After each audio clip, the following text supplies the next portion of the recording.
If a hospital ever tells you a floor is closed but still assigns you there at night, you should refuse. I didn't, and that's why I'm writing this now. My name is Ethan Walker, and I worked night security at St. Mary's General Hospital in Ohio. I had been on night shift for almost a year, long enough to understand that hospitals don't really sleep. They just grow quieter, thinner somehow, like the walls are holding their breath and listening. There were 6 of us on nights. Mark Reynolds was the supervisor, a man who spoke carefully and avoided eye contact when things went wrong. Julia worked the front desk and knew everyone's schedule by heart. Tom handled maintenance, always carrying too many keys. Rachel stayed in ER intake, and Dr. Keller was the only physician assigned to overnight rounds. And then there was me. At 11:47 p.m., Mark handed me a clipboard without looking up. "You're covering floor 7 tonight," he said.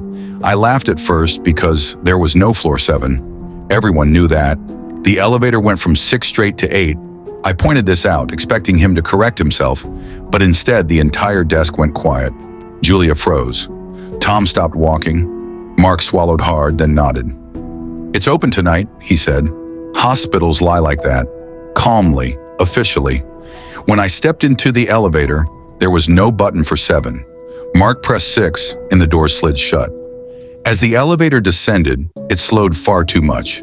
The lights flickered, and the display glitched between numbers before finally settling on a digit that shouldn't have been there. The doors opened to a hallway that felt longer than it should have been. The lights were on, but weak, as if they were struggling. There were no windows, no nurses, no carts, no sound.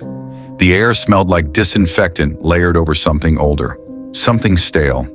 Patient doors lined both sides of the corridor, all closed, all labeled the same way. Observation. My radio crackled.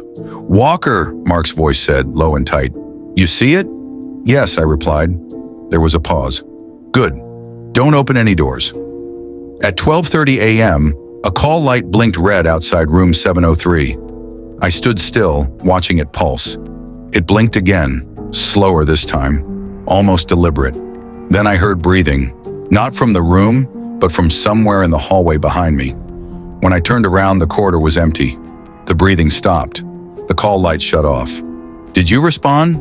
Mark asked over the radio. "No." "Good," he said. "That floor doesn't like being rushed." At 1:12 a.m., a door opened by itself. A man stepped into the hallway wearing a hospital gown and no shoes. He didn't look violent or confused, just lost, like someone who had wandered too far and couldn't remember how to get back. I told him gently that he needed to return to his room. "I already did, he replied. Then another door opened, and another. Patients filled the hallway, men and women of different ages, all calm, all silent. They watched me without blinking. One woman stepped forward and asked if they were being discharged. I didn't answer. My radio exploded with Mark's voice, shouting for me not to speak to them, not to answer questions.